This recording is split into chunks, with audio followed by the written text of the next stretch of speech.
Hello students and welcome to chapter 1.2 types of business entities, and this is video 1 in this chapter.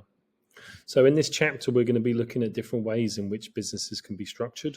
We'll be looking at the private sector and the public sector, and also be looking at social enterprises. So in this video today we're going to be doing sole traders and partnerships.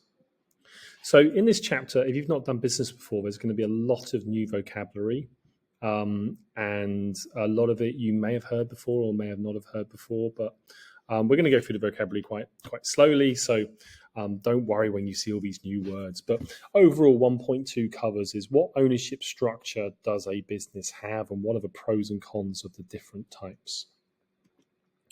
So before we look at the different types of business entities, we need to distinguish between the private and the public sector. So the public sector are firms who are owned and controlled by the state or the government. And these are things such as the police, the army, schools, hospitals. In some countries, the electricity is run by the government, etc. And these are in the public sector for a variety of reasons. One is so that everybody can obtain those services. So, for example, hospitals. And it may be that the private sector is non-government. It may be that they do hospitals, but they're very expensive. So it allows everyone to access services at a price that they can afford. And in some countries, things such as hospitals are free. So it allows everyone access. And it also means that the country can be made safe. So things such as the police and the army. If you imagine the companies were able to operate the police and the armies, and you'd have different police forces and different armies, it would be quite chaotic. So this is less to the government domain. The private sector is on the flip side. So it's those controlled by entrepreneurs and people. And there's no state or government involvement at all. And they usually run in order to make profit. And we're going to start with private sector businesses today. And most of business focuses on the private sector, but there is a little bit we'll talk about the public sector. So to begin with, we're going to be looking at 4 types of business entities. Let's just move myself up here again. So we'll be looking at sole traders, partnerships, and privately and publicly held companies. We'll do these 2 in the first video and these in the second video. These 2 are called unincorporated and these are called incorporated, but we'll get to that later. So sole trader is, these are sometimes called sole proprietor or proprietorship. I will use the term sole trader. This is when, I'm going to move myself again. This is when the business is owned by one person who owns and controls the business on their own. And as a result, they take all the risk. If the business goes bankrupt, then it's on them. But also all profits they get to keep and they don't have to share with anyone. They obviously might hire employees to help run the business. And generally, most businesses are sole traders. If you go down the high street, then your hairdressers, fruit shops. It's possible, not definitely, but it's possible that a lot of them will be sole traders owned by one person. And they are unincorporated and have unlimited liability. And I'll cover those 2 terms in 2 slides. But key thing here, it's a business owned and controlled by one person. So the next type of business is a partnership, and this is similar to a sole trader in many ways, except this time we have 2 or more people who together own and control the business. So these 2 people, they may combine the finances, they're going to run the business together, and they're going to share the risk and the rewards. So if the business goes bankrupt, they'll share that. And if the business makes a profit, then they're likely to share that as well. How many partners there can be depends on the country, depends on the nature of the partnership. Some partnerships, there can be as many as you want. Some are limited to, say, 20 or another number. So partners normally will share a variety of things. They'll share the money that they put in. They'll share the profit. And they'll also share the responsibilities of running the company. And a lot of this will be outlined in something called a deed of partnership.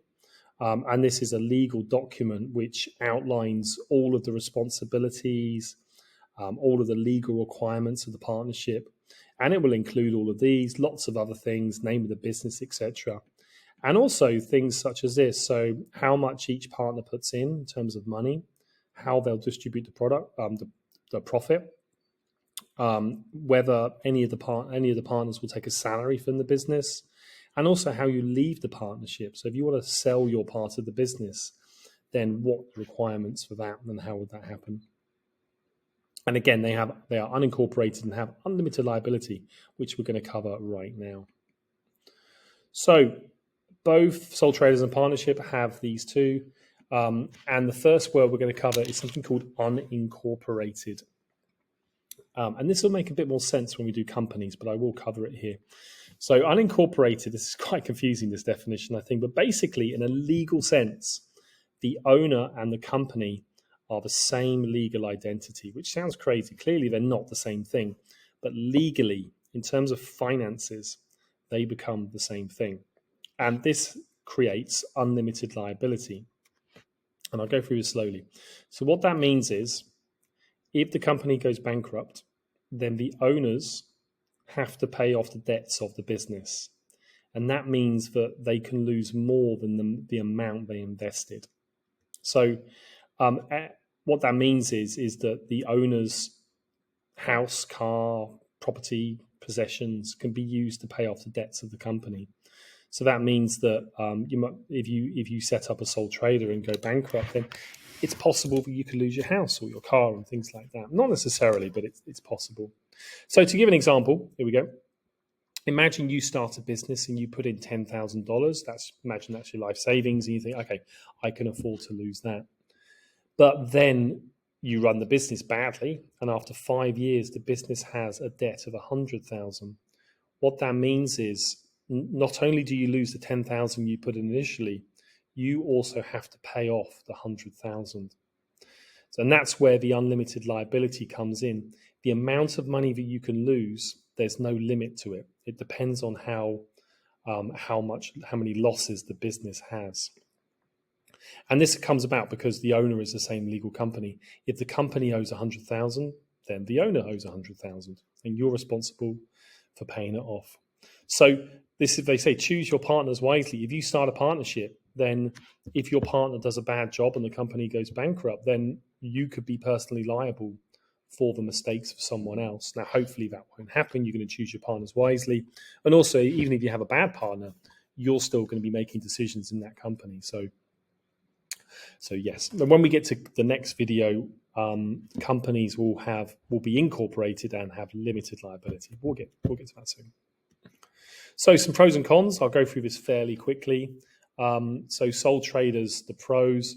It's fairly easy to set up. Easy is relative here. Depends on the country. Some countries it's really easy to start a business. Some there's a lot more legal requirements. But compared to a partnership and other forms of businesses, it's easier to set up, and there are fewer legal documents to fill out. You have full control of the business, so you can do whatever you want. You can make all decisions, and that can be more motivating. You've not got to share decision making with someone else. You get to keep all the profits. You don't have to share the profits with a partner or someone. And also, compared to companies, which we'll get to next video, you're going to have closer contact to the market because it's likely you're going to be interacting with customers because there won't be so many employees. You won't be such a big company. You're going to have much more personal contact with the customers. Cons are unlimited liability, so there's a lot of risk. And also, because you're the only person in control, you're going to be doing a lot of things. Yes, you're going to have employees, but you're likely to be doing the marketing, the finances. Depends who you hire. Also, there's less money going in because you're the only person putting the money in. Unless you're very rich, there's going to be limited money going in, so it's going to be harder to expand. Partnership, some pros and cons are fairly similar. Let's look at the differences. Here you have one or some people to work with. So you're able to share the workload and you can specialize. So maybe if you're really good at finance, then you can specialize in the finance and your partner can do the marketing because that's what they're good at. There's more money going into the company at the beginning because there are more of you. And also there's more people making decisions, which can be bad in some ways, but also when you have more people helping with the decision making, it's possible that you can make better decisions because if you do it on your own, maybe you miss something, but someone else might give you a different perspective. Cons are unlimited liability. And like I said, the decision making can be more difficult. What about things like disagreements? It's likely that partners will disagree at times. What are you going to do about that? It can be very easy to fall out, especially if you start a business with your friends. It can be easy to fall out and possibly ruin friendships. So you need to have a system of what happens if you disagree. And the other con is profits are shared. So if the business does make profit, there are other partners that you have to share the profit with. Now, hopefully, because there's more startup capital and there are more of you, hopefully you're making more profit, but not necessarily. So it depends on the situation. There are other pros and cons, but those are the main ones. Okay, we have covered that this time. I'll see you next time for the companies.